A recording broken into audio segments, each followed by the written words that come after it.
Hey, it's the Scotch Test Dummies. I'm Scott. I'm Bart. Glenrothes, Whiskey Maker's Cut. Woo, we're going to test it.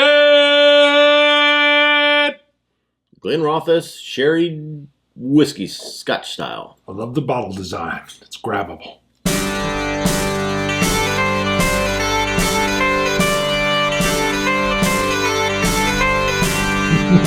All right.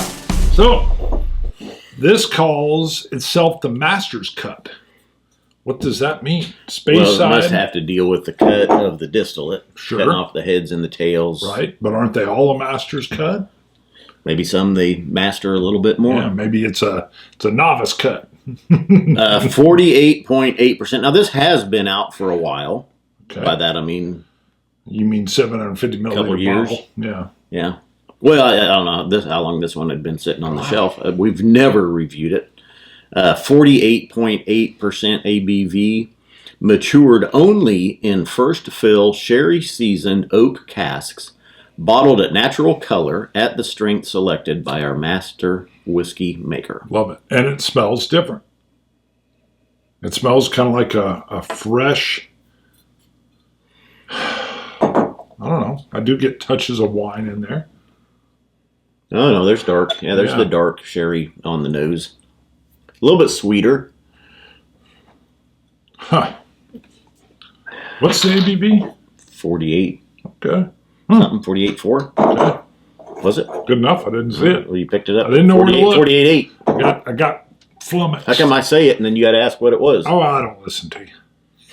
Every time. Like I don't pay 52.3%. attention. You're going to yapping. 5 seconds later, What's Bart's like, what's ABV? I wasn't paying attention. Or he picks it up and says it again. It's Yeah, 52%. let me tell you how much it is. Like it's new information. Yeah, look at that. Look at that. It's a 48.8. You haven't heard that before. Nutty. Nice nuttiness.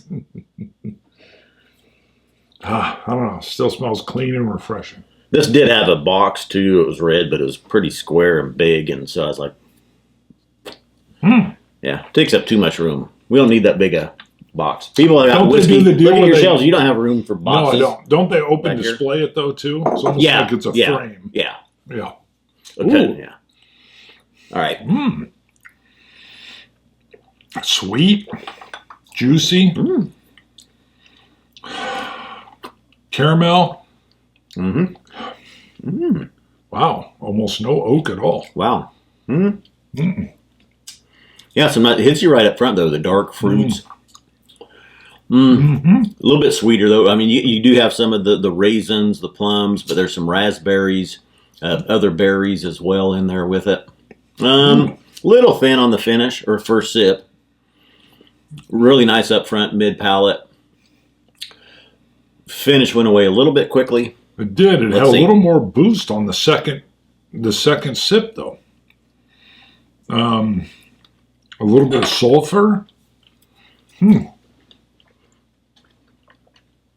love it up front though, man. You can start to taste it as soon as it hits your tongue. The dark fruits, some chocolate, some toffee, usual. Wow. Yeah, dark fruits. You're right. A little bit of a semi-sweet chocolate. I'm trying to discern, is it more Oloroso or Pedro Jimenez? They don't say. I think they just say sherry seasoned casks. I defer to you. Almost leaning more Oloroso. I mean, it's almost more drier and the dark fruits than it is the syrupy sweetness. But then you get some of the berries and stuff too. Yeah, I get a little hint of sulfur, dunnage, and almost like that. I don't know, like a stew of fruit, like a fruit stew. Wow, A mixed fruit cocktail. that is really nice. I'm thinking of a fruit cocktail with like raspberries, blackberries. Yeah, Maybe even some peaches cut up in there though too. I could see that. I don't know why I had a expectation that was a little bit lower. A little bit of a honey drizzle on it. Some biscotti for a little biscuit like with that, it. Yeah, like that Like that toasted graham cracker slightly in there a little bit. Mm-hmm. Yeah. That's tasty. I don't know why I had low expectations. Maybe not low, but Natural color. The sherry influence is really showing here, which I didn't realize natural color, so that does indicate some good sherry influence. I think I had expected a little less sherry influence. Yeah. Kind of more milder notes. There's a lot more sherry here than I was expecting. I like it. Yeah. Still a little disappointed in the finish. Okay. It's pretty quick. Off. It drops off. I mean, it's hanging around a little bit longer now that I've had 2 or 3 sips. At first, it was really dissipated pretty quick. It dives, which I think shows it's a little bit younger whiskey. But you're right, on the front, it's beautiful. Really, yeah. I think that's kind of indicative. If this was a little bit older, it'd have some more of those oak tannins in there to kind of sit on your tongue and your palate a little bit more on that finish and hang around a little bit longer. Not bad though overall. Everything up to that point really good. That's very sippable. I'm ready to score. Let's do a drop. Do a drop of water. No, I already drank it. Oh, I was hammering it. And by hammer, I mean, I kept dropping in and going. Yeah, I didn't want to add any water to it. Okay, I've got to add a little bit of water. I don't have a problem pouring a little. We're just going to taste mine. We share. Nope. It's going to pour. Yep, pour a little bit extra. This one's going home with you. I can tell already. This is your world, so that's good. Let me put a little water in there. I've got so much whiskey. You do, so do I.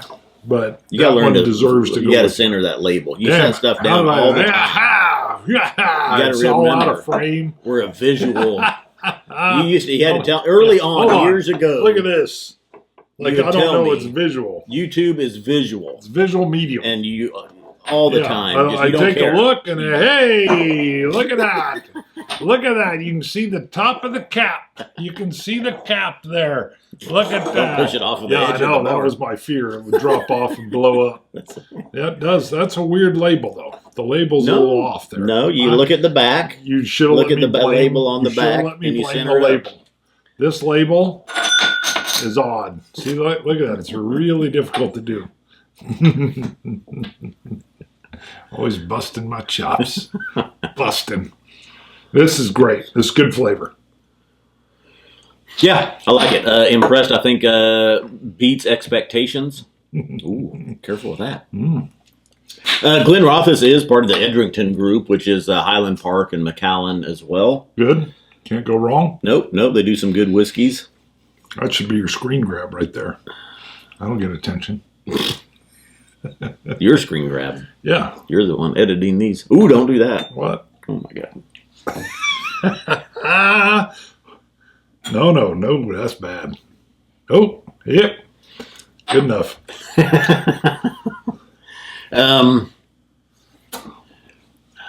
Water. Water doesn't seem to change it at all. Let's get back on track here a little bit.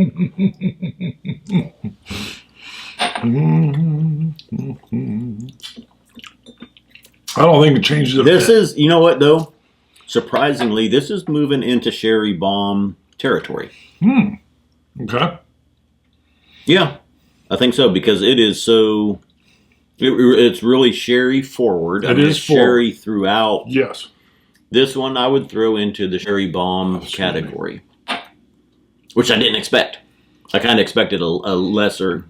And, of course, we don't do a lot of research or things like that, so I didn't know. Because you have to. We don't do it, so... You do. No, surprisingly, I would put this in sherry bomb category. Yeah. I think on the forefront. I didn't expect to. No, I'm with you. I think I didn't. I thought it was going to be, it's got a touch of a wine flavor to it or something. Right. This is very good. It's very good. I'm going to score this. I'm going to give it a 90. I was surprised by this. Maybe it's because I'm surprised. I was leaning 89, 90. I'm going 90. It's really flavorful on the forefront. I'm not going 90 because of the finish. I'm going 89. I'm right there with you. I was debating myself. I was like, I know if that finish was if this was a little bit older, I think, and that finish really had some more tannin to it. Okay. 90 for sure. 90, right there. But that enveloping right on the first sip. impressed me. Grabs you and says, Yeah. "You get that? Did you get it? Huh? Did you? Did you? Did you taste it up front? Maybe not in the finish." So it's worth standing upside down. And I would have never thought if someone said, if you were, let's do a sherry bomb shootout. I would have never thought let's include Glenrothes Whiskey Maker's Cut. Good point. Very good point. Now it would be in that You'd topic. slide it in and somebody'd It'd call be in you, there. "You're crazy." And then they'd try and go, "Well, maybe not. Yeah. Maybe not." Price. Do you remember? $80 range. What? You're kidding me. That's a steal. Yeah, it's pretty good. Yeah, Yeah, it's kidding. impressive. Wow. Yeah. Nice ABV, good flavor. Again, drops off a little early, but it's all up front. Very, very nice. Yeah. No age on it. It would be nice if there was an age. And What you doing? I know that's industry wide. We avoid the age, and that's kind of what makes me think it's a little bit younger Okay. too. I'm going to guess this is probably 8, 9, 10 years old, maybe. All right, but we're heavily impressed. Throw the age on there. Put it on Okay. there. Well, some people they'll pass it over. Yeah. It has That's why they don't. Right. That's why They'll say, "Well, they're just out of hand." Yeah. Which would mean more for us. I will not buy that unless it has a 12 on it. Well, then we will buy 5 of them. Thank you. So, yeah. No, very nice. That exceeds expectation, and it's a new sherry bomb whiskey Love it. for sure. Very nice. And actually, I would put it up there with Glendronach 15 now, which is quite a bit, which is over $100. So, Got it. Let's just say Scotch It. let's do it. Scotch It. You Scotch gods. Cilantro. Dummies.